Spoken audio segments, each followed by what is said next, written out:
ప్రపంచ వివాహ పరిచయ వేదిక #1 మ్యాట్రిమోనీ యాప్ 3 Knots తో లాగిన్ అవ్వండి. మీకు సరైన జీవిత భాగస్వామిని మీరే ఎన్నుకోండి. ఈ రోజు మిమ్మల్ని చూస్తే 50,000 కోట్ల రూపాయలు మీరు అప్పు తీసుకుంటున్నారు. ఒక్క రూపాయి కూడా ఎగ్గొట్టకుండా మళ్ళా తిరిగి పే చేస్తున్నారు. బడా పారిశ్రామికవేత్తలైతే సరిగా కట్టకుండా ఏదో ఒక విధంగా ఎగ్గొట్టాలని చూస్తే మా ఆడబిడ్డలందరూ నీతి నిజాయితీగా తిరిగి డబ్బులు పే చేస్తున్నారు. 100% పే చేస్తున్నారు. ఇంకొక పక్కన నేను ఒకప్పుడు పొదుపు ఉద్యమం నేర్పించాను మీకు. మీరు రూపాయి పొదుపు చేయండి, నేను రూపాయి ఇస్తాన్నాను 30 ఏళ్ల కంటే ముందు. ఆ విధంగా పొదుపు చేసుకున్న డబ్బులు ఇప్పుడు మీ దగ్గర 25,000 కోట్లు ఉందంటే దేశంలో ఎక్కడా లేని విధంగా మన రాష్ట్రంలో డాక్రా సంఘాలు ముందుకు పోతున్నాయి. ఇప్పుడు మీ అందరినీ పారిశ్రామికవేత్తలుగా తయారు చేసే బాధ్యత మీకు తెలిసిన పని. పచ్చళ్ళు పెట్టడం, లేకుంటే చిన్న చిన్న పనులు చేయడం, ఏ పని చేయగలిగే చిన్న హోటల్ పెట్టుకోవడం, ఏం చేయాలనో చేయించే బాధ్యత నాది. అలాంటి ట్రైనింగ్ ఇప్పిస్తా, అది అందిపుచ్చుకునే బాధ్యత మా తెలుగింటి ఆడపడుచులని చెప్పి మరొక్కసారి తెలియజేస్తున్నా. ఇంకో పక్క అందరికీ న్యాయం చేయాలని చెప్పి ఆలోచిస్తున్నాం. ఈరోజు నేను ఒకటే ఆలోచించాను, 2029కి ప్రతి పేదవాడికి సొంత ఇల్లు ఉండాలి. ఇదే కూటమి ప్రభుత్వం యొక్క ఆశయం. అది నెరవేర్చడానికి రాత్రింబగళ్ళు పనిచేస్తున్నాం. ఇల్లంటే 4 గోడలు కాదు, ఆ విషయం మీరు గుర్తుపెట్టుకోవాలి. ఒక కుటుంబానికి గౌరవం, ఒక కుటుంబానికి సంతోషం, మీ భవిష్యత్తుకు నాంది, ఒక భద్రత, ఒక చిరునామా. మీరు ఎక్కడున్నారంటే వేరే వాళ్ళ ఇంటి పేరు చెప్పాలంటే మీకు నామోషిగా ఉంటుంది.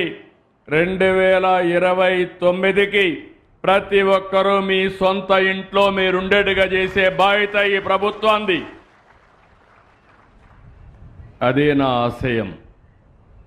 ఈ ఇండ్లు కూడా మీరు ఒకసారి గుర్తుపెట్టుకోవాలి. ప్రారంభించింది 1984లో ఎవరు ప్రారంభించారని అడుగుతున్నా. ఎన్టీఆర్ ప్రారంభించాడు, తెలుగుదేశం ప్రారంభించింది. దేశంలో ఎక్కడ కూడా అంతవరకు పక్కా ఇళ్ళు నిర్మాణం చేయలేదు. అంతవరకు జరిగింది ఎక్కడికక్కడ మీరు చూస్తే గుడిసెలేసేవాళ్ళు. ఆ గుడిసెలు గాలు ఎగిరిపోయేటివి, మళ్ళా మీ జీవితాలు గాల్లో కలిసిపోయేటివి. అలాంటిది ఎన్టీఆర్ ఆలోచించారు. నా పేదవాళ్ళు ఉండవలసింది పూరింట్లో కాదు, వీళ్ళకు పక్కా ఇల్లుండాలని నిర్మాణం చేసిన వ్యక్తి నందమూరి తారక రామారావు గారని చెప్పి నేను మీకు తెలియజేస్తున్నా. అలాంటి ఉదాత్తమైన కార్యక్రమం నేను ఇప్పుడు మీ అందరికీ ఒకటి చెప్తున్నా. ఆ రోజు ఆయన చెప్పింది కూడు గూడు గుడ్డ, ఈ నినాదంతో పుట్టిన పార్టీ తెలుగుదేశం. దాంతోనే ఈరోజు మీ అందరికీ ఒకటే హామీ ఇస్తున్నా. ఆ రోజు ప్రారంభించిన ఉద్యమం ప్రతి ఒక్కరికి సొంత ఇంటి కల 2029కి పూర్తి చేసే బాధ్యత నాది. ఆ తర్వాత మీరు డబ్బులు సంపాదిస్తే మళ్ళా ఇల్లు కొట్టేసి కొత్త ఇల్లు కట్టుకోవచ్చు. అది నిరంతరం చేసే పని. అలాంటి కార్యక్రమానికి మనం ముందుకు పోదాం. 17 నెలలైంది, చాలా ఇబ్బందులు ఉన్నాయి. నాకు అడ్మినిస్ట్రేషన్ కొత్త కాదు, 4వసారి ముఖ్యమంత్రి. నేను ఎప్పుడొచ్చినా పరిపాలనలో పట్టుంటుంది. భవిష్యత్తు ఆలోచించుకొని ఒక విజన్తో ముందుకు పోతాం. కానీ ఈసారి మాత్రం నాకు ఇప్పుడు కూడా అంతుపట్టడం లేదు, నాడి దొరకడం లేదు.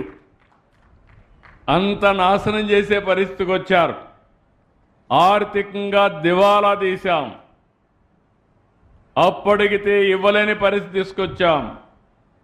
ప్రభుత్వ ఆస్తులు కూడా తాకట్టు పెట్టి అప్పులు తెచ్చే పరిస్థితికి వచ్చారు. కేంద్రం ఇచ్చే స్కీములన్నీ కూడా మన వాటా కట్టకుండా ఆ స్కీములన్నీ కూడా డీఫంక్ట్ అయిపోయినాయి. ఈరోజు మీరు గుర్తుపెట్టుకోవాలి, కేంద్రం వచ్చే డబ్బులతో కొన్ని స్కీములు వాళ్ళు రూపకల్పన చేస్తారు. మనకు వచ్చే డబ్బులతో వాళ్ళు ఇచ్చే స్కీములు తీసుకొని మనం అదనంగా చేస్తాం. కానీ కేంద్రం ఇచ్చే డబ్బులు తీసుకోకపోతే నష్టపోయేది పేదవాళ్లే. ఈరోజు నరేగా ఉంది, 100% కేంద్రం గ్రాంట్గా ఇస్తుంది, 10% మనం ఖర్చు పెట్టాలా. ఆ 10% ఖర్చు పెట్టకపోతే ఎవరికి నష్టమని మిమ్మల్ని అడుగుతున్నా.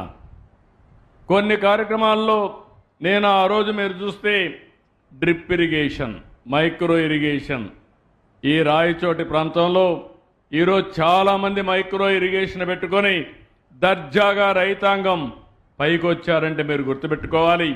ఆ రోజు నేను చూపించిన చొరవ, రాయలసీమలో రైతాంగానికి 90% సబ్సిడీ ఇచ్చాం.